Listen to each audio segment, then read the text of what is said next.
বিরাট কোহলির জন্য কিন্তু আরসিবি বারবার করে ম্যাচগুলো হেরে যাচ্ছে এবং হারবে না কেন, এরকম জঘন্যতম পারফরমেন্স করলে তো হারবেই। আবারও আরসিবি হেরে গেল এবং এরকম প্লেয়ার থাকলে আরসিবি কোনোদিন চ্যাম্পিয়ন তো দূরের কথা, কোনো ম্যাচ কোয়ালিফাই পর্যন্ত হতে পারবে না, যেমনটা দেখতে পাচ্ছি। কেননা আরসিবি দলের হয়ে শুধুমাত্র বিরাট কোহলি ভালো খেলছে এবং দীনেশ কার্তিক ভালো খেলে, বরাবরই প্রত্যেকটা ম্যাচে ভালো খেলে। এবং দুই প্লেয়ার যদি রান বেশি না করে বা রান রেট বেশি না রাখে তাহলে কিন্তু আরসিবি প্যাকেট।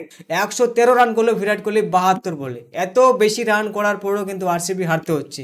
আরসিবি দলের না বোলিং লাইন আমার ভালো আছে না ব্যাটার ভালো আছে, কিভাবে এরা আরসিবি জিততে পারবে? এবং বিরাট কোহলি ভালোভাবে জানে যে এইভাবে প্লেয়ারকে নিয়ে কোনোদিনও কিন্তু আরসিবি চ্যাম্পিয়ন হতে পারবে না। তাহলে বিরাট কোহলির দোষ নিশ্চয়ই এখানে বলা হচ্ছে। 20 ওভার শেষে 183 রান করলো বিরাট কোহলির দল মানে আরসিবি। তবে এখানে রাজস্থান রয়্যাল যখন ব্যাটিং করতে আসলো তখন যশস্বী জয়সওয়াল কিন্তু 0 রানে আউট হয়ে গেল। বড় সাফল্য পেলেও তারপরে কিন্তু একটা উইকেটও নিতে পারেনি। মানে কি বলবে এখানে, বাটলার কিন্তু অসাধারণ পারলো, 100 রান করলো। বাটলার কিন্তু অসাধারণ অসাধারণ জাস্ট অসাধারণ খেললো। এবং সঞ্জু স্যামসন, এই দুই প্লেয়ারের জন্য কিন্তু জিতে নিল, মানে দুটো প্লেয়ারই কাফি একটা ম্যাচকে জেতানোর জন্য।